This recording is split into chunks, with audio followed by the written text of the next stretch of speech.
Assalamualaikum warahmatullahi wabarakatuh. Salam kader Madrasah Mualimin Muhammadiyah Yogyakarta.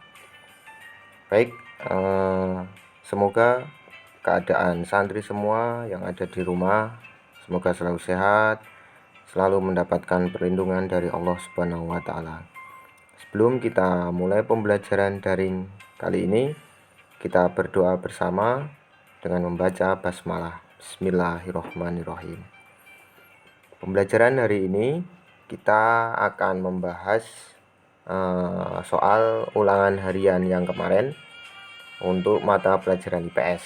Harapannya pembahasan ini bisa untuk belajar santri-santri semua. Nanti jika suatu saat ada soal yang mungkin bentuknya sama, bisa lebih baik, atau yang kemarin mungkin dirasa ragu menjawabnya bisa yakin benar ke depannya. Baik, kita mulai langsung ke nomor 1. Pada soal kemarin nomor 1, batas bentang perairan di sebelah barat dari kawasan Asia Tenggara adalah, ada opsional A, B, C, dan D. Jawaban yang paling tepat adalah yang C, Teluk Benggala dan Laut Andaman. Jadi bagian barat dari Asia Tenggara adalah Teluk Benggala dan Laut Andaman. Santri bisa melihat peta. Di situ sebelah barat dari wilayah ASEAN mana saja, mulai dari Myanmar, Thailand, Kamboja, Vietnam, Malaysia, Indonesia, sebelah barat. Nah, sebelah baratnya adalah Laut Andaman dan Teluk Bengal. Di santri bisa melihat pada peta. Kemudian kita lanjutkan nomor 2. Negara-negara yang dilalui oleh Sirkum Pasifik adalah, jawaban yang paling tepat adalah yang B, Indonesia dan Filipina. Itu. Nah, Sirkum Pasifik itu apa? Sirkum Pasifik itu adalah rangkaian pegunungan yang dimulai dari pegunungan Los Angeles di Amerika Selatan, kemudian di pegunungan Amerika Tengah, Rocky Mountain di Amerika Utara, kemudian Kepulauan Aleuten, Jepang. Nah, dan di negara Asia Tenggara yang dilalui oleh Sirkum Pasifik itu yaitu negara Indonesia dan Filipina. Nah, masuk ke jalur di Indonesianya, kita bisa membahas yaitu ada di Kalimantan, Sulawesi, dan Halmahera. Kemudian berlanjut ke Kepala Burung Papua, membentuk tulang punggung pegunungan di Papua, Australia, dan berakhir di Selandia Baru. Nah, ini lebih jelasnya. Santri bisa mencatat itu ada jalur pegunungan dan negara yang dilalui Sirkum Pasifik. Jalur pegunungannya itu ada Gunung Andes, Gunung Ojos del Salado, Gunung Saint Helens, Gunung Fuji, Gunung Lokon, Gunung Pinatubo, Gunung Aconcagua, Gunung Denali, Gunung Raupehu. Nah, negaranya ada di Selandia Baru, Indonesia, Filipina, Jepang, Taiwan, Amerika Serikat, Kanada, Meksiko, Chile, Peru, Ekuador, Costa Rica, Guatemala, dan Nicaragua. Nah, ini untuk petanya. Itu. Kita lanjut. Nomor 3, berikut yang bukan merupakan tujuan negara-negara Asia Tenggara mendirikan ASEAN adalah, paling tepat adalah jawaban yang C. Soal mudah kategorinya, yaitu menutup pergaulan selain dengan negara ASEAN. Yang bukan, kan? Karena tujuan-tujuan dari Asia Tenggara mendirikan ASEAN adalah yang percepat pertumbuhan ekonomi, kemajuan sosial, peningkatan perdamaian dan stabilitas, kemudian saling memberikan bantuan. Nomor 4, sebagian besar penduduk di kawasan Asia Tenggara bermata pencarian sebagai petani. Karena di Asia Tenggara berada pada letak astronomis di antara 0 sampai 23,5 derajat lintang utara sampai lintang selatan. Jadi otomatis lintang astronomis tersebut itu beriklim tropis. Nah, subtropis itu cocok sekali untuk kegiatan pertanian. Jadi mayoritas negara-negara di Asia Tenggara itu bekerja pada struktur ekonomi petani atau pertanian. Nah, letak astronomis pada negara-negara ASEAN, santri bisa cek di buku paket halaman 12. Nah, berdasarkan letak astronomis, negara ASEAN berada pada 26 LU sampai 11 LS dan 90 BT sampai 141 BT. Nah, berarti letak lintangnya 0 sampai kurang lebih 0 sampai 23 setengah untuk LULS. Tapi di sini memberikan informasi lebih dari 23, yaitu 26. Nah, berarti ada salah satu negara yang terletak di subtropis. Nah, berarti negara ASEAN atau negara Asia Tenggara yang paling utara. Mana itu? Nah, nanti kita bahas. Selanjutnya, salah satu alasan persamaan geografis negara-negara di Asia Tenggara mendirikan ASEAN adalah sama-sama kondisi geografis atau letak geografis negara ASEAN, yaitu terletak di antara dua benua dan dua samudra, yaitu benua Asia dan Australia. Jadi jawabannya adalah B. Nah, santri bisa melihat peta posisi silang negara ASEAN. Selanjutnya, nah ini negara Asia Tenggara yang wilayahnya tidak memiliki laut adalah Laos. Ya, tadi kita bahas bahwa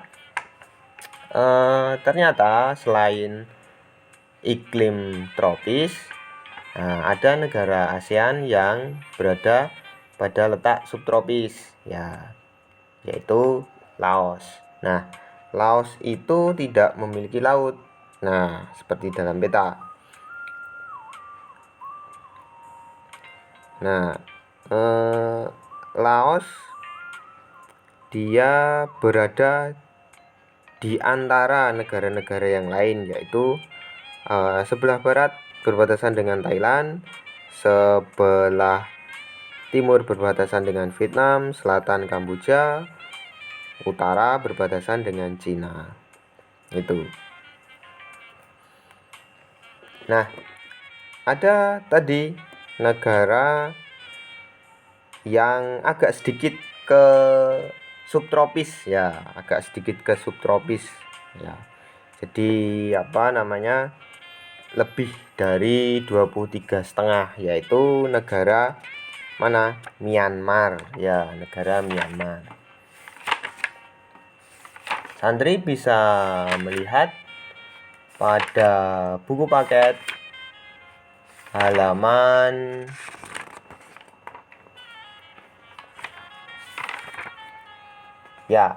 halaman 28 pada buku paket. Nah, di situ santri bisa melihat peta bahwa negara Myanmar itu agak sedikit ke utara. Agak sedikit ke utara. Lanjut, nomor 7, pernyataan berikut yang bukan ciri-ciri umum negara Asia Tenggara adalah soal kategori mudah. Jawabannya adalah D, sama-sama kesulitan ekonomi. Nah, ini bukan ciri umum dari negara Asia Tenggara. Ciri umumnya sama-sama negara berkembang, mayoritas berasal dari nenek moyang sama, mempunyai persamaan nasib dan sejarah. Kemudian nomor 8, ada pernyataan faktor yang berperan penting yang menyebabkan proses konversi lahan pertanian ke non pertanian adalah jawabannya yang A, 1, 2, 3, dan 4. Konversi lahan itu apa? Konversi lahan itu perubahan penggunaan lahan yang dulunya pertanian digunakan untuk sawah, tapi berubah menjadi non pertanian untuk areal industri atau properti. Jadi perkembangan standar tuntutan hidup. Jadi untuk generasi yang sekarang ini lebih banyak tidak memilih profesi sebagai petani atau bekerja pada sektor industri atau jasa, begitu. Itu satu. Nah, sehingga karena tidak ada yang mau menjadi petani, maka ada penjualan atau perubahan penggunaan lahan. Jadi tanah areal untuk sawahnya dijual karena tidak ada yang mau bertani. Nah, akhirnya dijual. Kemudian fluktuasi harga pertanian yang tidak stabil, ya. Harga pertanian tidak stabil karena masih terpengaruh oleh musim. Ya, kalau saat musim paceklik, ya akhirnya rugi nanti petani, atau pada saat petani rugi pada saat panen massal. Nah, panen massal maka harganya menjadi turun. Biaya produksi pertanian yang tinggi, ya modalnya banyak tetapi harga jualnya rendah, ya karena berkaitan dengan fluktuasi harga tadi. Nah, kemudian resiko dan ketidakpastian dalam pertanian yang berkaitan dengan musim tadi. Nomor 9, beberapa faktor penghambat kerjasama di kawasan ASEAN antara lain kecuali. Soal mudah, jawabannya adalah perbedaan sumber daya alam. Nah, perbedaan sumber daya alam ini merupakan faktor pendorong. Ya, faktor pendorong terjadinya interaksi. Masih ingat dengan materi faktor-faktor terjadinya interaksi? Ada 3, yaitu komplementaritas regional, intervening opportunity, dan spatial transfer ability. Pada bagian komplementaritas regional artinya adalah perbedaan kebutuhan barang yang saling melengkapi. Ya, jadi ada perbedaan potensi sumber daya alam antar satu daerah dengan yang lain, akhirnya menjadi aktivitas interaksi. Nah, ini faktor pendorong terjadinya hubungan kerjasama antar negara ASEAN. Tuh. Contohnya apa? Contohnya ya seperti hubungan kerjasama Indonesia dengan Singapura. Nah, ada perbedaan potensi, perbedaan sumber daya alam. Misalnya, contoh Indonesia mengekspor bahan mentah, misalnya seperti besi, kemudian hasil hutan ke Singapura. Nah, sebaliknya Singapura mengekspor barang-barang elektronik, kemudian farmasi ke Indonesia. Jadi ada perbedaan potensi, ada perbedaan sumber daya alam.